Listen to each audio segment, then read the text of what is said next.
There is the race policy that will undoubtedly follow this administration. We've already seen it implemented at the local level. The Biden administration has repeatedly suggested that equity is to guide all of its decisions. As we have talked about at length on this program, when folks on the left say equity, they do not mean equality. What they mean is that any program that does not achieve equal outcome on the basis of group, any program that does not achieve that is considered racist. And to be anti-racist, whenever you see somebody saying, I'm doing the work, I've become an anti-racist, it doesn't mean I've become a not racist. It means I have become a person who wants to tear down all existing structures of power, castigating them as systemically discriminatory. Right? That's what it means. So this is the stuff that the Biden administration has been pushing. They've been pushing it in vaccine policy. They've been pushing it in educational policy. They've been pushing it in economic policy, in environmental policy. They literally said that Ibram X. Kendi's idea of how the world should work is the way they are going to govern, which is scary as all hell. Because first of all, in many cases, it is violative of the basic principle of the Civil Rights Act of 1965, which is that people ought not be treated on the basis of group or race. They ought to be treated instead on the basis of their individual identity. Instead, this is not what is happening, and we are seeing it crammed down in our educational system primarily. So Christopher Rufo, who writes for City Journal, and he is the director of a group called Discovery, the Center on Wealth and Poverty at Discovery Institute. So he has been keeping track of the woke equity politics that is now being mainlined into our educational system. So take a gander at this.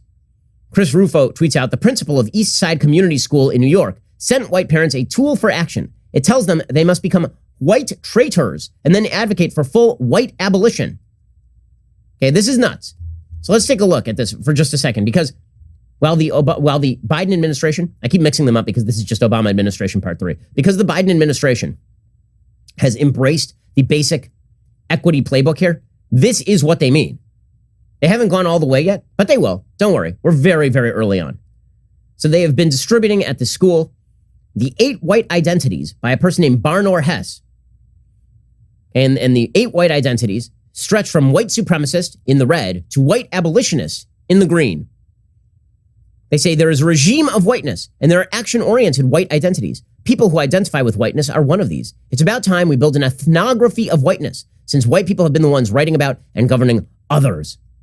Okay, what the hell does any of that mean? Well, let's get a little more specific. Here are the 8 white identities, according to Barnor Hess. Okay, again, this is being taught now at schools in New York. And by the way, at schools that are liberal in LA, same kind of thing. You're going to see this brought into public education with a vengeance over the course of the next few years. Okay, that's the prediction. Here are the 8 white identities, according to Barnor Hess. He says, 1, white supremacists, right? These are the worst people. And this is what all of American society is. Clearly marked white society that preserves, names, and values white superiority. That makes it, you're a white supremacist, okay? 2nd, white voyeurism. Wouldn't challenge a white supremacist, desires non-whiteness because it's interesting and pleasurable, seeks to control the consumption and appropriation of non-whiteness, fascination with culture. Example, consuming black culture without the burden of blackness. So if you listen to rap, but you're white, this means that you're probably a white voyeurist. You're a white voyeur, right? You're not a white supremacist, but you're kind of white supremacist adjacent. Because you're like a white supremacist in that you like all the structures of power, but you also like listening to rap music. Then there's white privilege.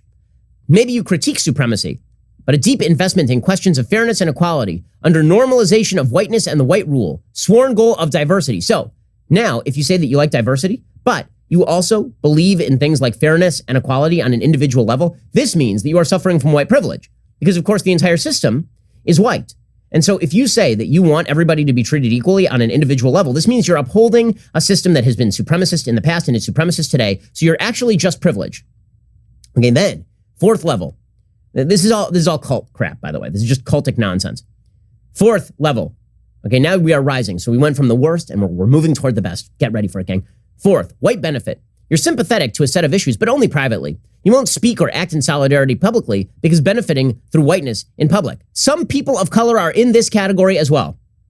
So this would be like Candace Owens. So if you're a black person, but you don't speak in or act in solidarity with whiteness in public, or against whiteness in public, this means that you're of white benefit. Actually, according to these folks, Candace is probably a white supremacist, maybe a white voyeurist. The same thing for Shelby Steele. A white benefit person is a person who is actually a Black Lives Matter sympathizer, but doesn't speak out very loudly about it. Then there's white confessional. Okay, white confessional is some exposure of whiteness takes place, but as a way of being accountable to people of color after. You're seeking validation from people of color. Okay, so this is all the people who marched in the Black Lives Matter protests but are white, right? Who posted a black square on Instagram. You're a white confessional because you can see your own whiteness, but you're only seeking validation from people of color. Now, you might think to yourself, okay, like that should be about as radical as it gets here. You're basically saying that the system, you're conceding all the points. Don't worry, there's more. White critical. Now we're getting to the people we're reaching saintly levels of anti-whiteness. White critical. You take on board critiques of whiteness and invest in exposing or marking the white regime. You refuse to be complicit with the regime. Whiteness speaking back to whiteness. This is white people telling other white people that they are too white. Because whitey make white white. Make white white. Okay, finally, you could be a white traitor. You actively refuse complicity. You name what is going on. Your intention is to subvert white authority and tell the truth at whatever cost. You need them to dismantle institutions. And finally, you're a white abolitionist. This is like the highest level. You have cleansed yourself of all sin. You have purged yourself. You're full Robin DiAngelo. White abolitionist. You change institutions. You dismantle whiteness. You don't allow whiteness to reassert itself. But by the way, what's amazing about this is that you're still the one in power, right? You're the white person who's in power, and you're acting on behalf of people of color. You are now a white abolitionist. Okay, this is the crap they are teaching to school children. It's racist nonsense. There should be lawsuits on the basis of this. But get ready. This sort of stuff is going to be mainlined into American politics. Because as soon as you start using the term equity, this is where it's going. We all know this is where it is going.